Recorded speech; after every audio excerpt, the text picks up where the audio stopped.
Hi everybody, Dan Illman here. The holidays are right upon us and DRF is offering the deal of the year. 20% off formulator and classic past performances, clocker reports, digital paper, DRF picks, and much, much more. The coupon code for our Black Friday sale, BLFRI22. Visit shop.drf.com for details. Sale ends soon, so don't you dare miss it.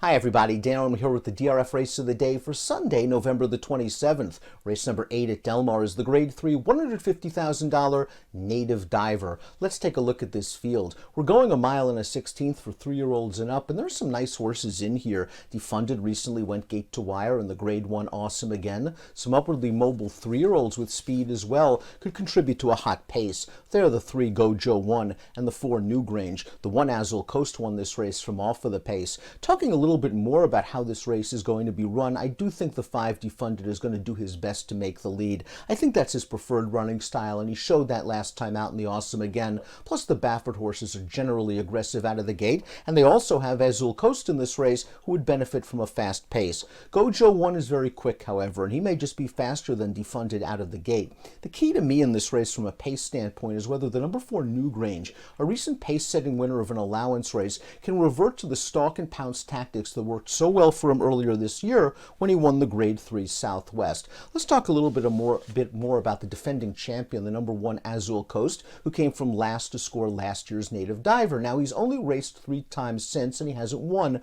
But I think he's rounding himself back into form. This is going to be his 3rd start off an extremely long layoff, and I think he can make some excuses for his 2 starts of 2022. First, the Awesome Again off a 9.5-month layoff just seemed like an impossible spot on paper, and he didn't run very well. Last time out in that allowance race, Newgrange wired him, and Newgrange got away with moderate fractions, and Azul Coast was a little bit closer to the pace than I think he wants to be. This time around, the pace will be faster. Azul Coast will likely settle near the back for John Velasquez, and I think he'll give an improved performance coming from off of the pace. The concern is whether he's in the same form as he was in 2021.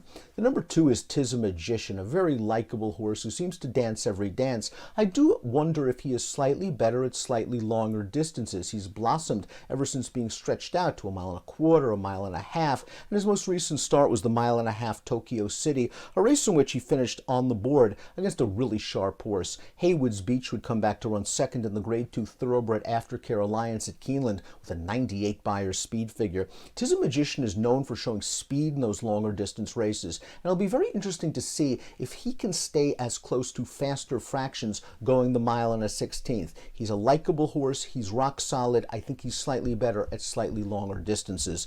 The 3 is Gojo 1, and Gojo 1 is very fast out of the gate. He will contribute to the pace. I'm willing to just throw at his last race, the Twilight Derby. They tried him on turf. He ran okay. I think he's better on dirt. He showed that in the Shared Belief 2 starts back, when he set legitimate fractions and kept right on going to beat Newgrange, a horse that did stumble badly at the start that day. Gojo 1 is fast. He might have to deal with Defunded early, but he does have a lot of upside potential.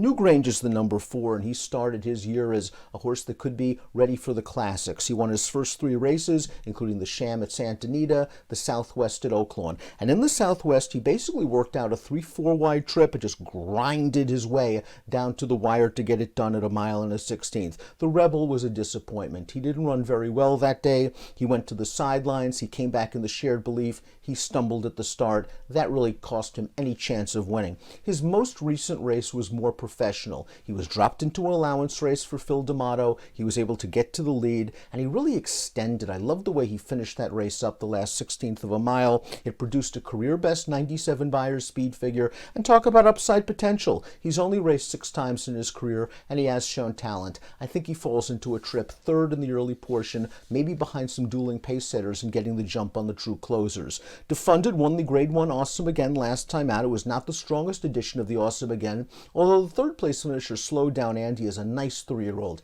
and he came back to run 3rd in the Breeders' Cup Dirt Mile with a 103 Beyer speed figure. Defunded raced 2 starts back, I think can be excused. That was the Pat O'Brien Sprinting. I think he's a slightly better horse going 2 turns defunded. And then the Pat O'Brien, he was caught up on a very, very fast pace and lost to a very, very fast horse, his stablemate Laurel River. Defunded's in form right now, but he did get a pretty easy lead in the Awesome again. And I'm not sure an easy lead is there for the taking on Sunday with a horse like Go with Joe 1 in the lineup.